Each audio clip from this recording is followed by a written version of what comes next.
नमस्कार मित्रांनो, मी दीपक वडवी. मित्रांनो, आजच्या या व्हिडिओत आपण पाहणार आहोत स्कॉफ म्हणजेच शाळा गुणवत्ता मूल्यांकन व आश्वासन आराखडा. शाळा रजिस्ट्रेशन कसे करावे, रजिस्ट्रेशन करण्यासाठी कोणकोणत्या गोष्टी महत्त्वाच्या आहेत याबाबत संपूर्ण माहिती लाईव्ह स्वरूपात जाणून घेणार आहोत. त्याआधी मित्रांनो, आपण जर या चॅनलला नवीन असाल तर लाईक करा, शेअर करा आणि सबस्क्राईब करायला विसरू नका.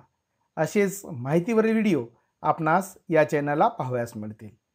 सर्वात प्रथम आपणास गुगल क्रोमला जायचं आहे.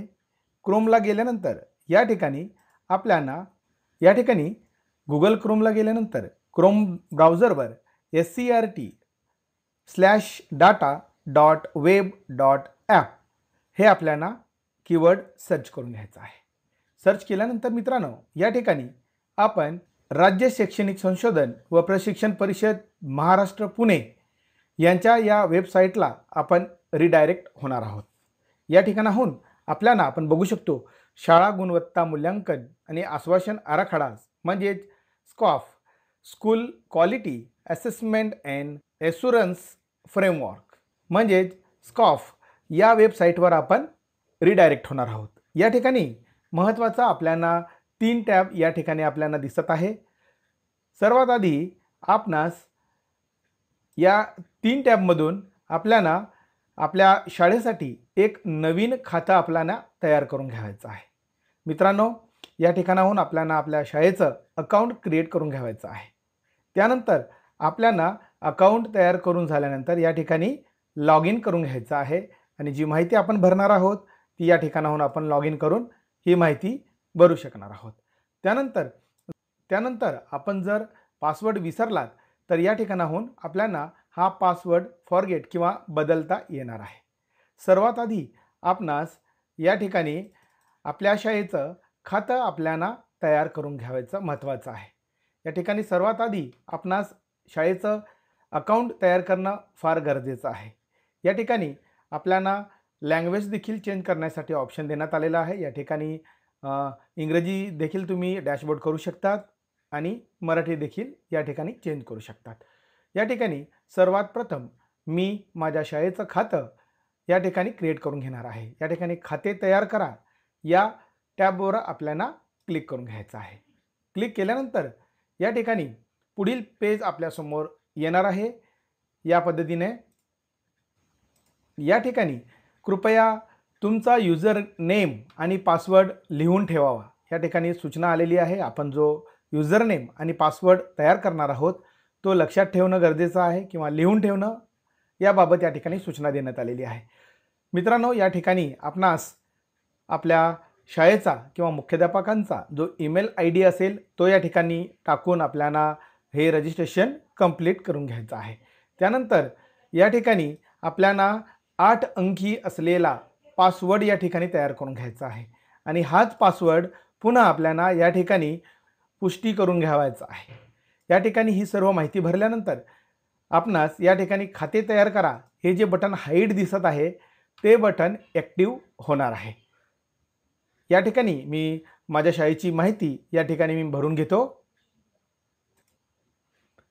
या ठिकाणी मी माझ्या शाळेचा ईमेल किंवा मुख्याध्यापकांचा ईमेल टाकून घेतलेला आहे आणि 8 अंकी हा पासवर्ड या ठिकाणी मी तयार करून घेतलेला आहे. आता या ठिकाणी खाते तयार करा हे बटन ॲक्टिवेट झालेलं आपल्याला दिसत आहे. सिंपल या ठिकाणी आपल्याला खाते तयार करा या बटनावर आपल्याला क्लिक करून घ्यायचं आहे. या ठिकाणी क्लिक केल्यानंतर पुढील पेज आपल्यासमोर या पद्धतीने येणार आहे.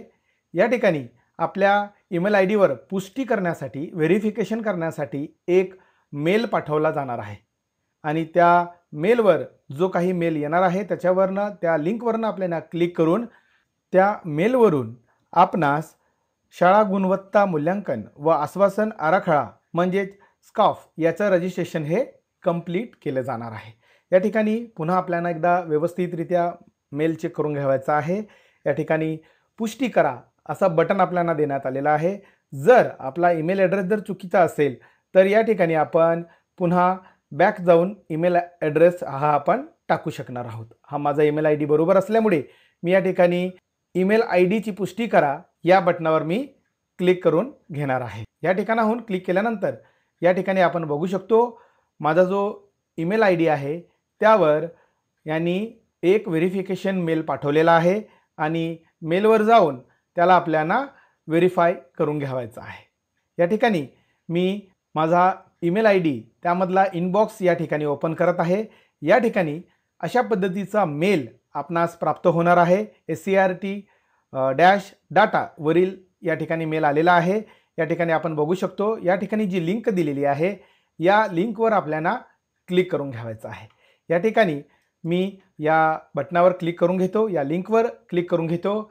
या पॉपअपमध्ये या पद्धतीचा पॉपअप येणार आहे आणि या पॉपअपमध्ये आपल्याला दिसत आहे your email has been verified. या ठिकाणी माझा ईमेल हा व्हेरीफाय झालेला आहे। या ठिकाणी आपल्याला कंटिन्यू या बटनावर क्लिक करून घ्यावायचं आहे। कंटिन्यू केल्यानंतर या ठिकाणी लॉग इनच्या डॅशबोर्डवर आपण रिडायरेक्ट होणार आहोत। या ठिकाणी अजून एक महत्त्वाची सूचना अशी आहे मित्रांनो, या ठिकाणी आता पुढची जी स्टेप आहे या ठिकाणी आपल्याला शाळेचा UDAS कोड टाकून घ्यावायचा आहे आणि त्यानंतर सर्वात महत्त्वाचं म्हणजे मुख्याध्यापकांचा UDAS मध्ये नोंदवलेला मोबाईल क्रमांक टाकणे या ठिकाणी गरजेचं आहे मित्रांनो। जर तुम्ही UDAS मध्ये दुसरा नंबर टाकलेला असेल आणि या ठिकाणी रजिस्ट्रेशन करताना वेगळा नंबर टाकत असाल तर ते मिसमॅच होणार आहे, व्हेरीफाय होणार नाहीये। म्हणून UDAS ला जो नंबर आहे, जो मोबाईल नंबर आहे तोच या ठिकाणी आपल्याला टाकून घ्यावायचा आहे। जर आपल्याला मोबाईल नंबर अपडेट करावायचा असेल तर BO लॉगिनला किंवा क्लस्टर लॉगिनला देखील आपण आपला UDAS चा मोबाईल नंबर हा अपडेट आधी करून घ्यावायचा आहे आणि त्याच्यानंतरच हे रजिस्ट्रेशन आपलं होणार आहे। मी या ठिकाणी ही दोघंही माहिती या ठिकाणी भरून घेत आहे। या ठिकाणी मी माझ्या शाळेची माहिती आणि मुख्याध्यापकाचा नंबर या ठिकाणी टाकलेला आहे आणि त्यानंतर आपल्या शाळेची माहिती मिळवा आपल्याला आता ही माहिती मॅच करून घ्यायची आहे। या ठिकाणी हे बटन ॲक्टिवेट झालेलं आहे। मी या ठिकाणी व्हेरीफाय करत आहे। या ठिकाणी आपण बघू शकतो जर मोबाईल नंबर चुकीचा असेल तर या ठिकाणी आपल्याला स्पष्ट सूचना येणार आहेत की मोबाईल नंबर हा वेगळा आहे आणि तो बदलण्यासाठी तुम्ही केंद्र प्रमुख यांच्याशी संपर्क साधा। मी मुद्दामहून या ठिकाणी हा चुकीचा नंबर टाकलेला आहे असा एरर आला तर आपणास काय करावं यासाठी ही प्रोसेस मी करून दाखवत आहे मित्रांनो। त्यानंतर मी माझा जो UDAS मधील जो नंबर आहे तो या ठिकाणी आता टाकून घेतलेला आहे आणि या ठिकाणी आपल्या शाळेची माहिती मिळवा यावर क्लिक करून घेणार आहे। या ठिकाणी आपण बघू शकतो माझा जो नंबर होता तो मॅच झालेला आहे आणि या ठिकाणी शाळेचं नाव, UDAS क्रमांक, जिल्हा, तालुका आणि केंद्र या ठिकाणी आलेला आपणास दिसत आहे। हे आपल्याला व्यवस्थितरित्या चेक करून घ्यावायचं आहे आणि त्यानंतर आपणास वरील तपशील माहिती बरोबर असल्याचे बटन दाबून पुष्टी करावायची आहे। या ठिकाणी ही सर्व माहिती माझी बरोबर आहे म्हणून या ठिकाणी मी हे पुष्टी या बटनावर क्लिक करून घेत आहे। या ठिकाणी क्लिक केल्यानंतर मी आता स्कॉपच्या या वेबसाईटवर लॉग इन झालेलो आहे, रिडायरेक्ट झालेलो आहे। या ठिकाणी लॉग इन झाल्यानंतर या पद्धतीचा डॅशबोर्ड आपल्यासमोर येणार आहे।